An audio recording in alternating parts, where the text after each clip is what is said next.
పరిశుద్ధ గ్రంథంలో మనం చూసినట్లయితే యోహాను సువార్త 8:31 చదువుకున్నాం. కాబట్టి యేసు తనను నమ్మిన యూదులతో, మీరు నా వాక్యమందు నిలిచిన వారైతే నిజముగా నాకు శిష్యులయ్యుండి సత్యమును గ్రహించెదరు. ఏమంట? ఎవరు శిష్యులు?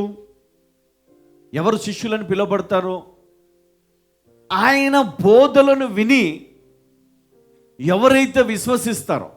మళ్ళీ చదువు. కాబట్టి యేసు తనను నమ్మిన యూదులతో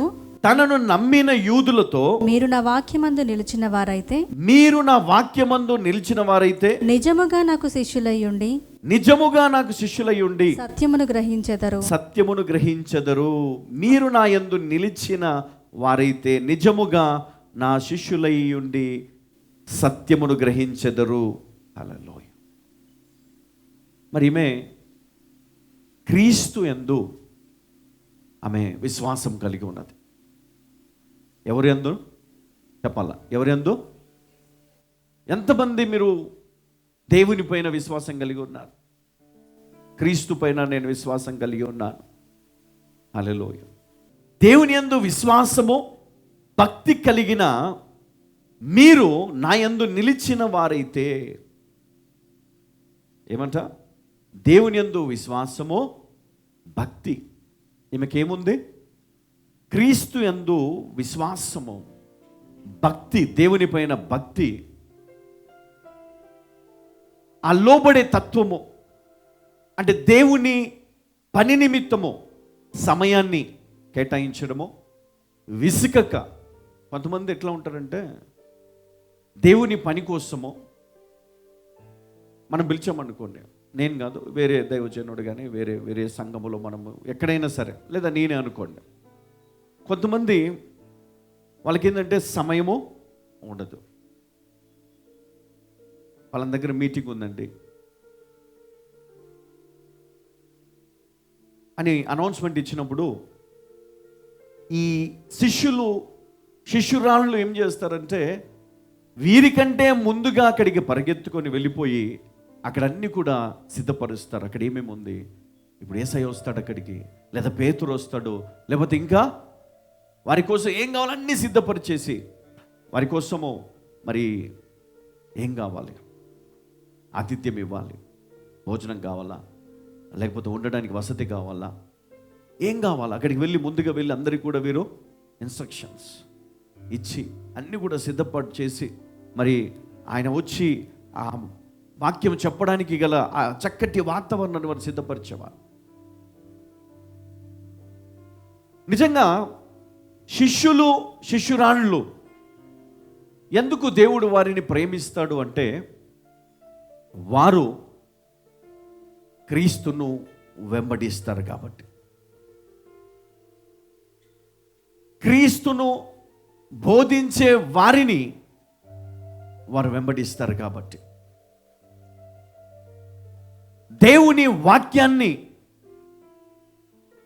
ప్రకటించేవారు ఉన్నప్పుడు వారికి పరిచర్యలో వీరు సహకరిస్తూ అన్ని వేళలా. కొన్నిసార్లు తెలుసా, ఫుడ్ ఉండదు, కిలోమీటర్లు నడవాలి, 100 కిలోమీటర్లు నడవాలి, రాత్రి పగలు. కొన్ని స్థలాల్లో వారికి ఎట్లా ఉంటుందంటే బోధించడానికి అవకాశం ఉండదు, వారు కొట్టడానికి చంపడానికి చూస్తారు. సో వారి నుంచి వారు తప్పించుకోవాలి, లేదా వారికి దొరికితే చంపేస్తారు రాళ్ళతో కొట్టి. మరి అలాంటి పరిస్థితులు అన్నిటిని కూడా మరి వీరు అనుభవిస్తూ వాటిని జయిస్తూ క్రీస్తు పైన ఉన్న విశ్వాసమును బట్టి, ఆయనను పంపిన తండ్రి యందు వారికి ఉన్నటువంటి విశ్వాసమును బట్టి మరి వారు పరిచర్య చేయగలిగినారు. కాబట్టి ఆమె చనిపోయినప్పుడు అవన్నీ కూడా జ్ఞాపకము చేసుకుంటూ వారి కన్నీళ్లు విడిచినప్పుడు మరి అక్కడ దేవుడు ఏం చేశాడంటే మరి పేతురు ద్వారా ఒక అద్భుత కార్యాన్ని అక్కడ జరిగించాడు. ఎప్పుడైతే పేతురు మరి అక్కడ ప్రార్థన చేస్తూ ఉన్నాడో చూడండి, ఆయన ఏం ప్రార్థన చేస్తుంటాడు. వీళ్ళందరూ చెప్పిన దాన్ని బట్టి, అయ్యా తబిత నీ శిష్యురాలు, అయ్యా తబిత తనకు కలిగినటువంటి మంచి మనసుతో ఏం చేయగలిగిందామె? ఏం చేసిందంట? ధర్మ కార్యములను ఆమె చేసింది, కష్టపడి పని చేసింది, నీకోసం కనిపెట్టుకొని ఉంది. నీ సేవలో అంతకంటే గొప్ప భాగ్యం ఏది లేదని ఆమె వెంబడించిందయ్యా. కాబట్టి ఆమెను బ్రతికించు అని ప్రార్థించినప్పుడు ఆమె లేచి కూర్చుందంట. హల్లెలూయా, హల్లెలూయా, హల్లెలూయా. చూడండి, ఎప్పుడైతే నీకు హోప్ లేదో కదా, అంత అయిపోయింది, చచ్చిపోయింది అమ్మాయి, ఇంకా సమయం లేదు, ఇంకా పాతి పెట్టాలి, అయ్యగారు వచ్చారు ప్రార్థన చేస్తే ఇంకా తీసేస్తాం. మనకు తెలిసిన వాళ్ళైతే ఇక పాస్టర్ గారు ఇప్పుడే చాలా లేట్ అయిపోయింది, వస్తే బాగుండు, కబురు పెట్టండి అంటారు. సరే ఫోన్ చేస్తే పాస్టర్ గారు వస్తారు, రాగానే ఏం చేస్తారు, అయ్యా సమయం అయిపోయి తీసేయాలి, లేకపోతే కంపు కొడుతుంది అంటారు. కానీ అక్కడ వారికి ఉన్నటువంటి విశ్వాసం ఒకటే, క్రీస్తు ఖచ్చితంగా లేపుతాడు. హల్లెలూయా, హల్లెలూయా.